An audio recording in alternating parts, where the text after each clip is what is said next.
Hey, it's Christina with Tinagirl Travels. Today on my channel, we're exploring what it's like to shop for souvenirs in Egypt. We spent some time in Cairo, but most of our trip was actually in a place called Hurghada. Hurghada is a stunning destination on the Red Sea, known for its thousands of resorts. It's a favorite spot for Europeans seeking some rest and relaxation. You'll find souvenir shops everywhere. Even our resort had about 10 of them, almost like a mini mall. The resort shops sold everything from snorkeling gear, pool noodles, and sunscreen, but they also sold things that you would find in town, like clothing, jewelry, and perfume, and I found the prices to be quite comparable. We decided to hire a driver to take us to a souk market, and that turned out to be a complete disaster. The shopkeepers were relentless and manipulative, and they even assigned a young man to follow us everywhere we went. So within about 10 minutes, we called our taxi driver to pick us up and take us to a mall instead. And he wasn't too happy about it. Those shopkeepers were his friends. It was just an uncomfortable experience. Before we even step into the mall, let's talk for a second about the exchange rate. So when you see the prices, you'll have an idea of what things cost. Their money is called the Egyptian pound. This 10-pound note is only worth about 20 cents US or 28 cents Canadian. 100 Egyptian pounds is only $1.97 US, and we were able to use US currency as well while we were in Egypt. In fact, they really loved it that we were using US currency. The mall kind of hit the refresh button for us. After that bombardment of those aggressive shopkeepers, it was so nice just to walk into a mall and see where the locals shop, what's available for them to buy, what the styles were, and what they paid for things in Egypt. I loved seeing the different products, like check out those spices. That's amazing. Skincare and hair care products, check these out. Would you put mink oil or even garlic cream in your hair as a conditioner? That's so crazy. Two choices when it comes to cornflakes, Temmies or Spinnies. This is an herbal toothpaste. That looks pretty good actually. Check out this Lotus snake oil. This doesn't actually have any snake oil in it. It's for your hair.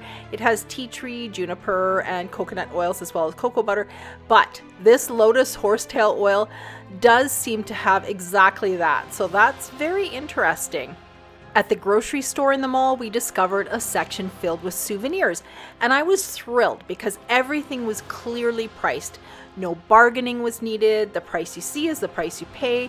One item I noticed and loved in almost every gift shop was alabaster. These were beautiful pieces.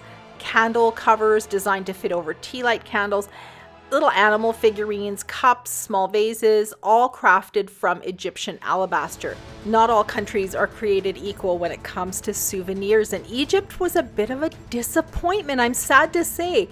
Maybe it was rude, but I actually asked many of the shopkeepers why they carried such gaudy, cheap stuff.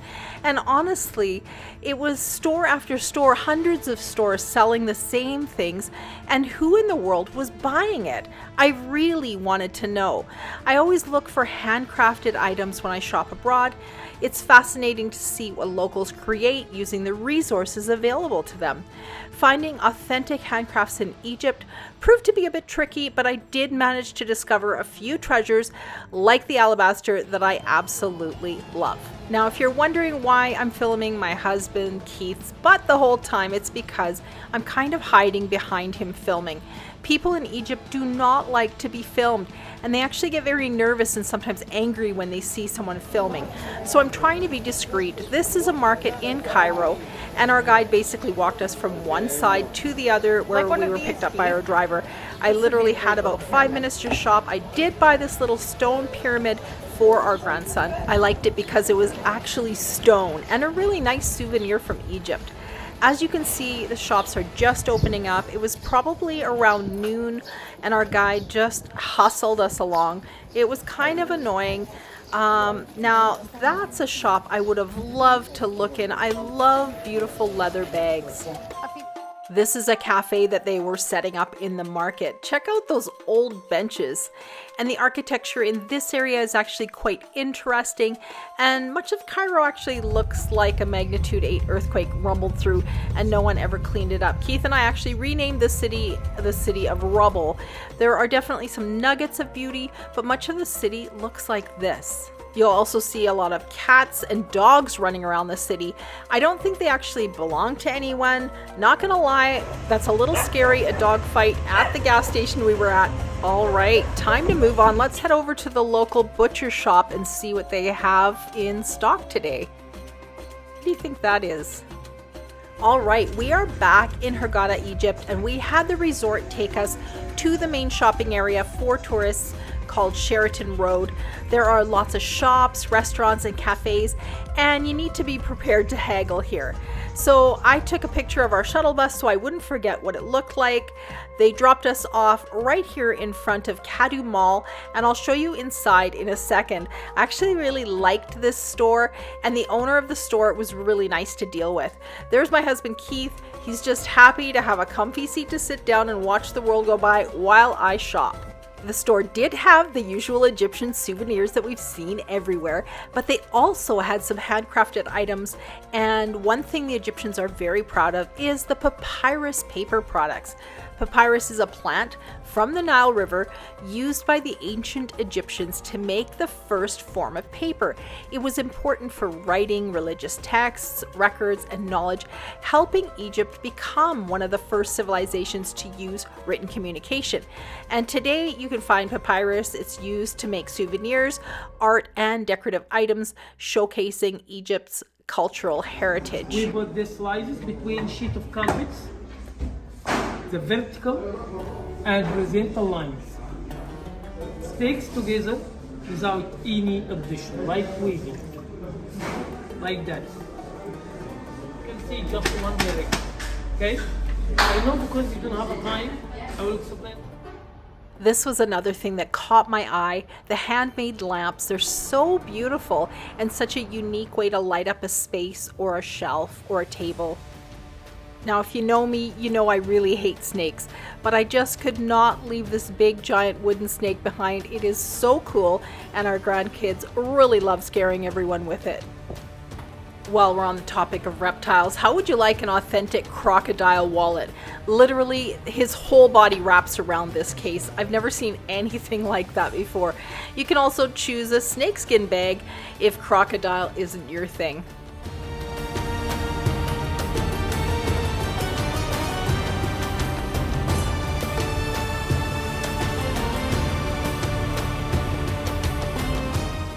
Now, I believe these are some kind of long-haired goat skins or something. And they also had cow hide rugs, so many beautiful lamps. But I remember looking at the ends of them and they were a European plug on them. And they're too hard to bring home anyways. Here you can buy a hookah pipe if you want.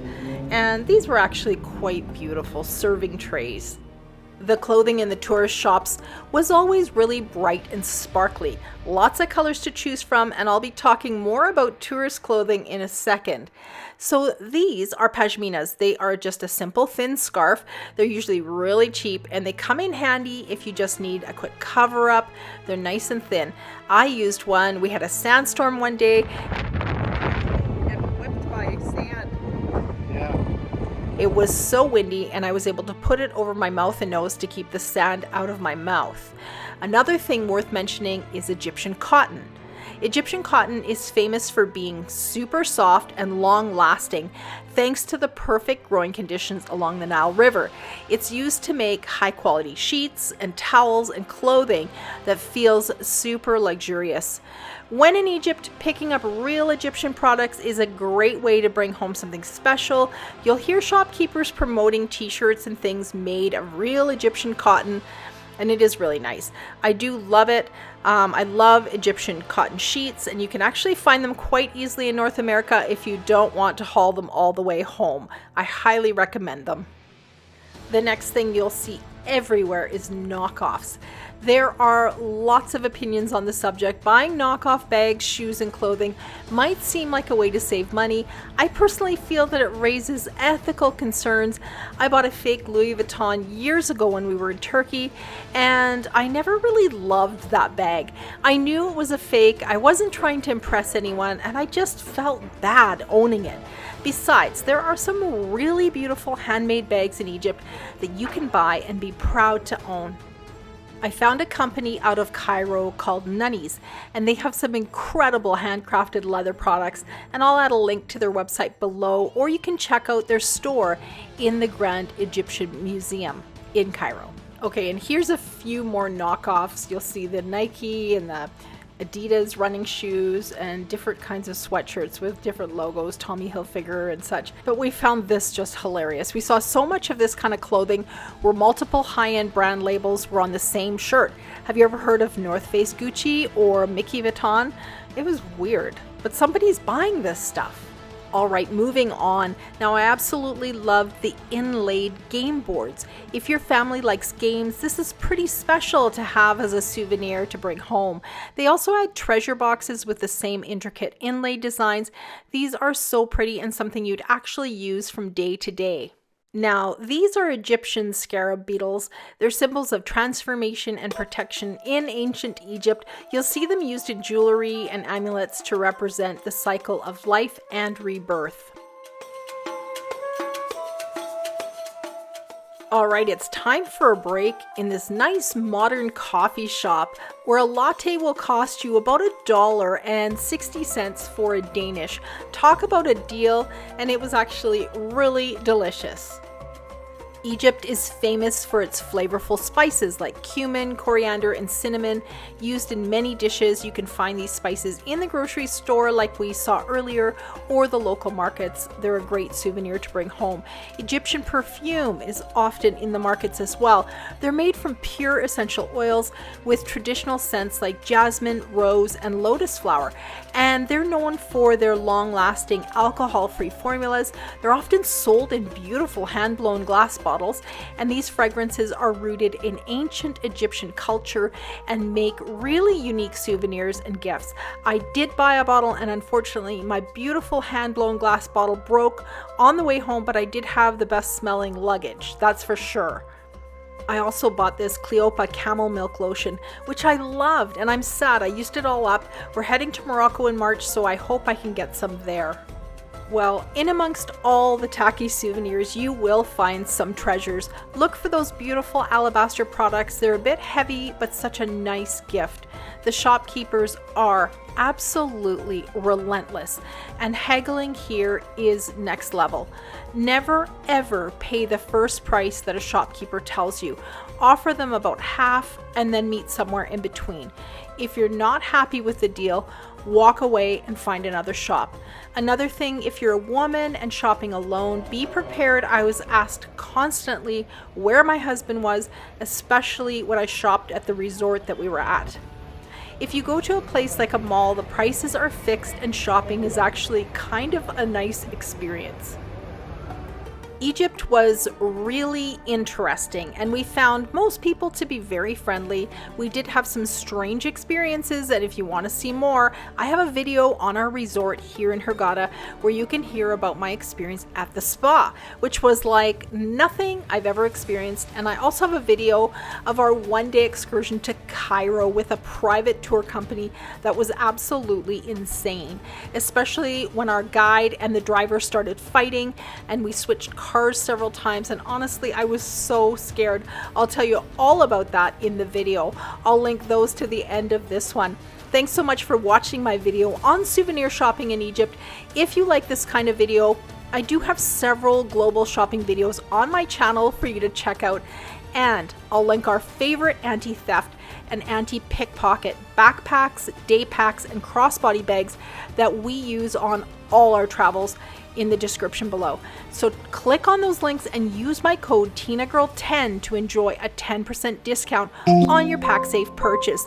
Thanks for watching Tinagirl Travels, and I'll see you next in Finland.